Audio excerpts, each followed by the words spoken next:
الحمد لله رب العالمين إله الأولين والآخرين والصلاة والسلام على سائر الأنبياء والمرسلين والملائكة المقربين وعلى آله وصحبه أجمعين. أما بعد فقد قال الله تبارك وتعالى في الكلام المجيد والفرقان الحميد: فأعوذ بالله من الشيطان الرجيم. بسم الله الرحمن الرحيم. وعاشروهن بالمعروف. وقال النبي صلى الله عليه وسلم: إن عظم النكاح بركة أيسره مؤونة، أو كما قال عليه الصلاة والسلام.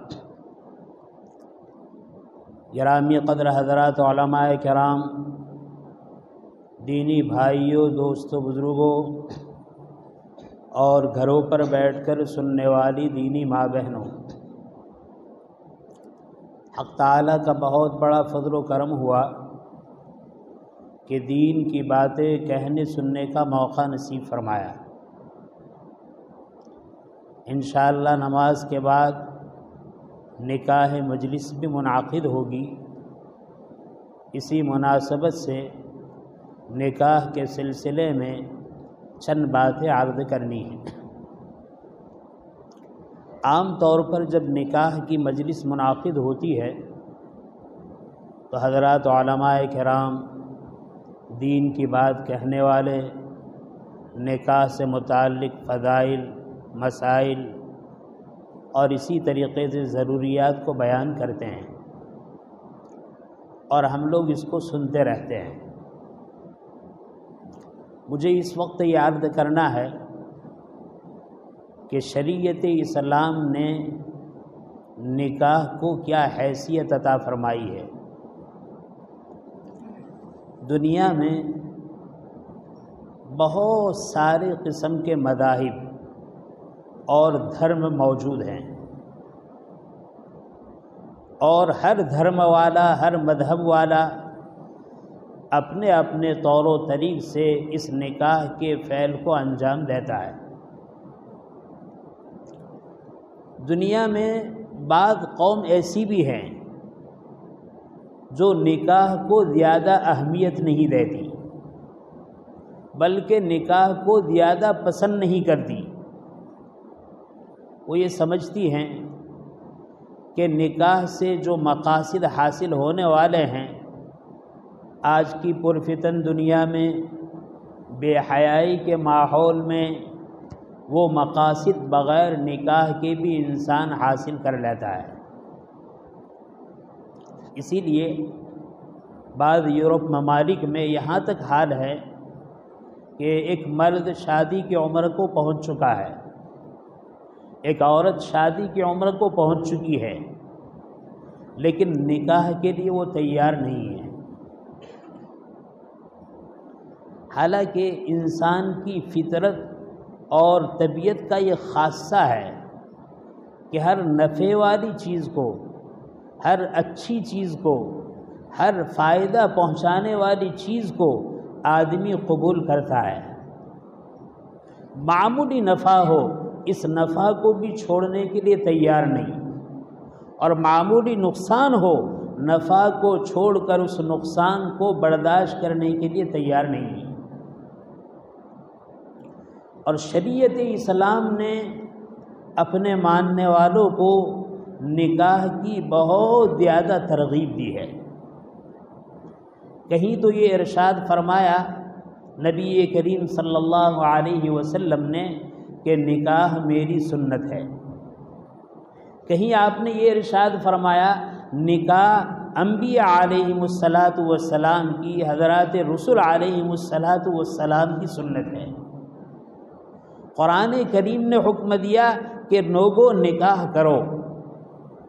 اسلام کی تعلیم، اسلام کا مزاج، اسلام کی خاصیت یہ ہے کہ وہ آدمی کو نکاح کی ترغیب دیتا ہے۔ اور فقہا نے تو یہاں تک لکھا ہے کہ آدمی جب اس بات کا گمان کرے کہ میں اگر نکاح نہیں کروں گا تو میں گناہ میں مبتلا ہو جاؤں گا، اگر گناہ میں مبتلا ہونے کا ظن غالب ہے تو نکاح کرنا واجب قرار دیا ہے۔ سوال یہ ہے کہ شریعت اسلام ایک چیز کو وجوب کے طور پر تسلیم کرے، لوگوں کو اس کی ترغیب دے، لوگوں کو اس کا حکم دے، خود انبیاء علیہم السلام نکاح کرے، نبی کریم صلی اللہ علیہ وسلم بکثرت نکاح فرمائے، حضرات صحابہ کو نکاح کی ترغیب اور تعلیم دے، یقیناً وہ چیز بہت ہی فائدے والی، بہت ہی اہمیت والی، بہت ہی برکت والی چیز ہوگی۔ اور اس نکاح میں ایسی برکت ہے، ایسا فائدہ ہے کہ جس فائدے سے دنیا کا کوئی انسان انکار نہیں کر سکتا۔ ایک طرف تو معاملہ یہ ہے، اور دوسری طرف حال یہ ہے کہ ماڈرن ذہن یہ کہہ رہا ہے نکاح کی ضرورت نہیں ہے۔ آخر ایسا کیوں؟ معلوم یہ ہوتا ہے شریعت اسلام کا ہر عمل، ہر ادا، ہر فعل، ہر سنت، ہر کام یقیناً اپنے اندر بے شمار فوائد، خوبیاں، کمالات، برکات، انوار اپنے اندر رکھتی ہے، لیکن یہ فعل اسلام کے ماننے والے نبی کریم صلی اللہ علیہ وسلم کے امتی جس انداز سے اس پر عمل کرنا چاہیے،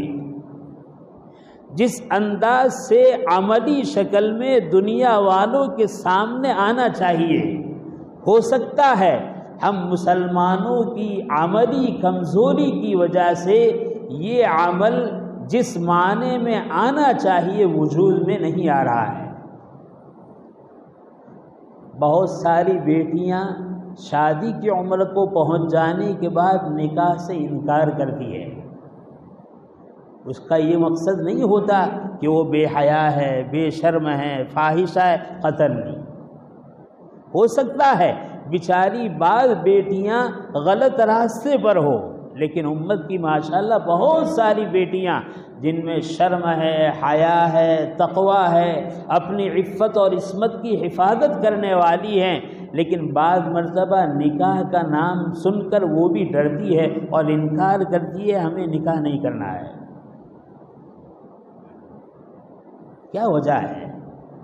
میرے بھائی وجہ یہی ہے، نبی کریم صلی اللہ علیہ وسلم نے اس نکاح کے بعد والی زندگی کی جو تعلیمات، زندگی کا جو عملی نقشہ،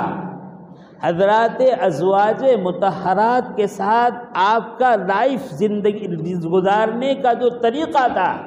آج امت مسلمہ اکثری اعتبار سے وہ طور و طریق دنیا کے سامنے اپنانے سے قاصر ہیں، عاجز ہیں۔ غیر مسلم نہیں، مسلمان گھرانوں کا حال یہ ہے کہ شادی کے بعد ایک مرد کی طرف سے عورت کے جو حقوق ادا ہونے چاہیے، ایک عورت کی طرف سے مرد کے جو حقوق ادا ہونے چاہیے، ان حقوق کی ادائیگی کے بجائے آپس کی حق تلفیوں کی وجہ سے کبھی شوہر ان احوال کو سنتا ہے تو شادی سے ڈرتا ہے، کبھی بیٹی ان احوال کو سنتی ہیں تو شادی سے ڈرتی ہے۔ کیوں؟ اس لیے کہ جو طریقہ تھا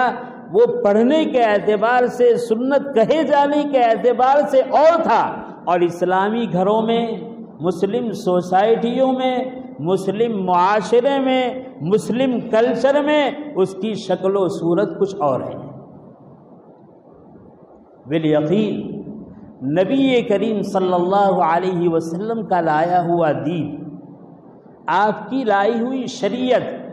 آپ کا لایا ہوا طریقہ، اگر ہم مسلمان صحیح معنی میں دنیا کے بسنے والے انسانوں پر اصل شکل میں اس کو پیش کرتے تو دنیا کی طبیعت نفع کو حاصل کرنا ہے، نقصان سے بچنا ہے۔ یقیناً معاشرے میں، غیر مسلم معاشرے میں انگریز اور عیسائی مذہب والے اور دوسری دنیا کی قوم اگر صحیح معنی میں یہ نقشہ دیکھتی تو کبھی اس بات کو اپنی زبان سے نہیں نکالتی کہ ہمیں اجتماعی لائف نہیں چاہیے، ازدواجی زندگی نہیں چاہیے، نکاح نہیں چاہیے، بلکہ اس کی خوبیوں کو دیکھ کر وہ مجبور ہوتی اس بات پر کہ نہیں، سکون ہے، راحت ہے، چین ہے، اور اسی طریقے سے ازدواجی زندگی کے بعد امور خانہ داری ہیں، اولاد کا وجود ہے، اس کی تربیت ہے، اور اس کے بعد اسلامی احکام کو پورا کرتے ہوئے مسلم معاشرے میں جو ہمدردی ہے، غمخواری ہے، ایک دوسرے کے حقوق کی ادائیگی ہے، اگر ان خوبیوں کو دیکھتے تو وہ ہاتھوں ہاتھ اس کو قبول کرتے اور اس میں آگے بڑھتے۔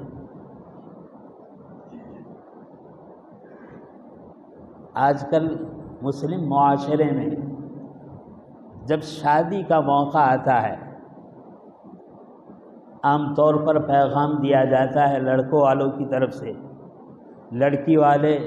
غور و فکر کے بعد، مشورے کے بعد، استخاروں کے بعد اس کا جواب دیتے ہیں۔ جب لڑکی والوں کی طرف سے جواب مل جاتا ہے تو تیاریاں شروع ہوتی ہیں، اور شادی کی یہ تیاریاں جو ہمارے مسلم معاشرے میں ہیں، بس ایسی تیاری رہ گئی ہیں جو عام دنیا کے رہنے والے انسانوں کے وہاں ہے، چاہے اس کا اسلام سے تعلق نہیں ہے، وہ تیاری کرتا ہے۔ جب شادی کا معاملہ طے ہوتا ہے تو تیاری یہ کرتا ہے کہ کبھی تو اگر گھر نیا بنانے کی ضرورت ہے تو گھر نیا بنا لیا جاتا ہے، اگر اس کو مرمت کرنے کی ضرورت ہے، رنگ روغان کرنے کی ضرورت ہے تو مرمت کر دیا جاتا ہے۔ شادی کی تاریخ طے ہوتی ہے، تیاریاں شروع ہوتی ہے، غیر و نہیں مسلمان کے گھرانے میں کپڑوں کا انتظام ہوتا ہے، دعوت کا انتظام ہوتا ہے، آنے والے مہمانوں کو کیا کھلانا ہے اس کے بارے میں مشورے ہوتے ہیں، نکاح کا وقت متعین ہوتا ہے، اور ساری یہ تیاری پوری ہوتی ہے، اہتمام کیا جاتا ہے، دلہن کے لیے اتنے کپڑے، دلہے کے لیے اتنے کپڑے،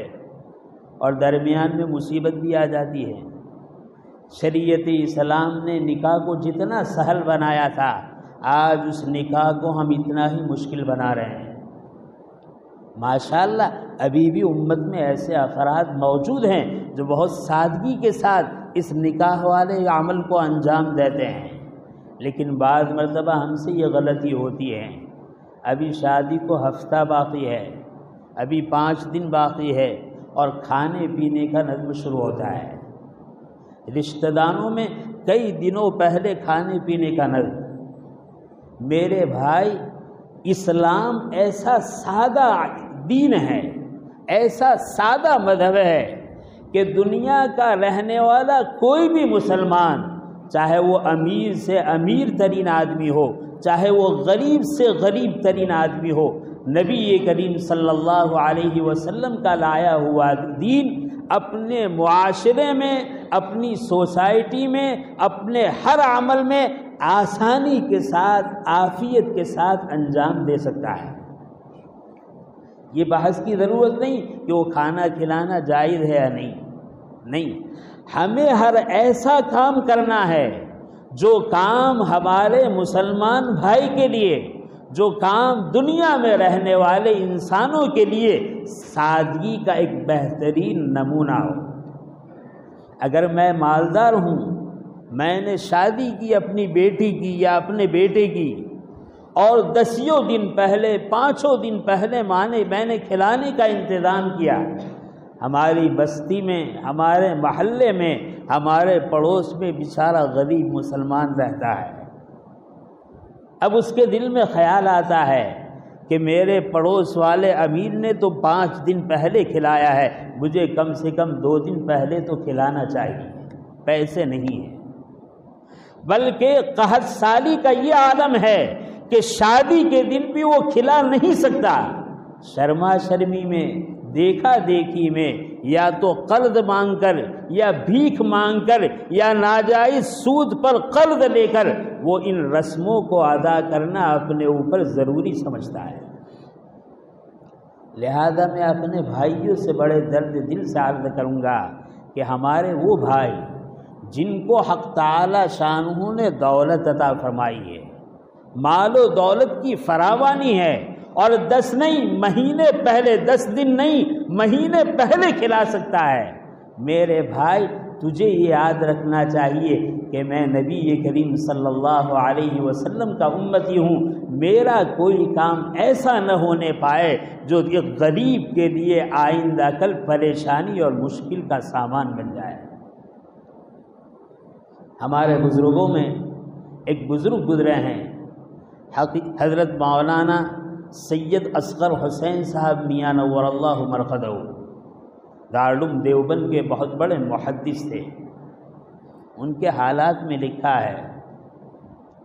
کہ ٹھنڈی کا زمانہ آیا، ٹھنڈی کے زمانے میں کسی متعلق نے ان کو بہترین صدری اور کوٹ پیش کیا کہ آپ اس کو پہنیں۔ حضرت نے اس کوٹ کو، صدری کو قبول کیا، اور قبول کرنے کے بعد گھر لائے تو گھر میں بیٹھنے کے بعد اپنے محلے والوں پر نظر کی کہ محلے میں کتنے غریب ہیں، اور ان غریبوں میں کتنے بیچارے ایسے ہیں کہ ٹھنڈی سے بچنے کے لیے ان کے پاس سامان نہیں۔ اے اصغر حسین، تیری غیرت یہ برداشت کرے گی کہ تو صدری پہن کر ٹھنڈی سے اپنا بچاؤ کرے، اور تیرا پڑوسی غریب ہے، وہ بیچارہ کپ کپاتی ٹھنڈی میں بہت تیز ٹھنڈی میں کپ کپا رہے ہیں۔ بلکہ حضرت کے حالات میں لکھا ہے، آم کا موقع آتا تھا، کیری کا زمانہ آتا تھا، کوئی آم پیش کر دیتا تھا، حضرت دیکھتے تھے کہ اگر وسعت ہیں کہ محلے والے کو پہنچا سکے تو پہنچاتے تھے، اور اگر محلے والے کو نہیں پہنچا سکتے تو کھاتے تھے، کھانے کے بعد اس کی چھالوں کو اور کاشوں کو جمع کرتے تھے، اور اس طریقے سے بکریوں کو کھلاتے تھے کہ پڑوس کے گھر والوں کو اور پڑوس کے بچے کو پتہ نہ چلے۔ کیوں کہ ایسا نہ ہو کہ میرے اس آم کے کھانے کے بعد اس کے چھلکوں پر میرے غریب پڑوسیوں کی نظر پڑے اور اس کا دل زخمی ہے کہ مولوی صاحب تو بیچارے آم کھا رہے ہیں اور ہمارے پاس آم کے لیے بھی پیسے نہیں۔ یہ مسلمان ہے۔ میں اپنے مسلمان بھائیوں سے، اپنے دینی بھائیوں سے کہوں گا، ہم اپنی شادی کو اتنا سادہ بنائے کہ ہمارے طرز شادی کو دیکھ کر ہمارے محلے کا، ہماری بستی کا، ہماری سوسائٹی کا، ہمارے معاشرے کا کوئی بھی ایک مسلمان بھائی شادی کرنا چاہے تو اس کے لیے نمونہ ہے کہ دیکھو فلاں سیٹھ صاحب نے شادی کی، لیکن اتنی شادی، اس میں کوئی خرچہ نہیں، کوئی زیادہ خرافات نہیں، کوئی زیادہ فضول خرچی نہیں، بس ضرورت کے مطابق کام کر دیا۔ آج بہت بڑی ضرورت اس کی ہے، اور ضرورت کن کو ہے؟ جب تک معاشرے میں سادگی والا نکاح، سادگی والی شادی دو طبقوں میں زندہ نہیں ہوگی، امت میں کبھی بھی اس کو قبول کرنے کا رواج نہیں ہوگا۔ پہلا طبقہ ہے حضرات علماء کا، اور دوسرا طبقہ ہے حضرات عمراء اور مالدار کا۔ اگر ہم اہل علم اور اگر ہم عمراء اس بات کو طے کر لیں کہ انشاءاللہ ہم اپنے گھر میں شادی کریں گے، چاہے بیٹے کی شادی ہوگی چاہے بیٹی کی شادی ہوگی، ہم اس سادگی کے ساتھ شادی کریں گے کہ یہ شادی ہمارے محلے میں رہنے والے غریب کے لیے دلیل بنے گی، حجت بنے گی، اور یہ میرا اپنا کام نہیں ہے، امام الانبیاء محمد رسول اللہ صلی اللہ علیہ وسلم کا طریقہ ہے۔ ان عظم النکاح برکۃ ایسرہ مؤونہ، بہترین عظمت والا نکاح وہ ہے جس میں خرچ بہت کم ہو۔ دیکھو جس زمانے میں، جس ماحول میں ہم رہ رہے ہیں، جب شادی کی بات آتی ہے تو یقیناً امت مسلمہ کے اکثر فرد کے ذہن میں یہ بات آتی ہے، میری بیٹی ہے، میں خرچ کہاں سے برداشت کروں گا؟ لڑکے والوں سے لڑکی والے کو فکر زیادہ رہتی ہے، حالانکہ امت کو نبی کریم صلی اللہ علیہ وسلم نے یہ مزاج نہیں عطا فرمایا۔ امت کو تو یہ مزاج عطا فرمایا، اے امت کے رہنے والے تمام وڈیلوں، تمام ماں باپ سن لو، اگر بیٹی تمہاری ہے تو میں نے تمہارے لیے کوئی خرچ نہیں رکھا ہے۔ خرچ رکھا ہے تو کس پر؟ شوہر پر رکھا ہے، شوہر کے گھر والوں پر رکھا ہے کہ شادی کرے تو وہ عورت کو مہر ادا کرے، وہ سادہ ہیں تو ولیمہ کرے، بس یہ دو خرچے، اس کے علاوہ عورت کے لیے کوئی خرچہ نہیں۔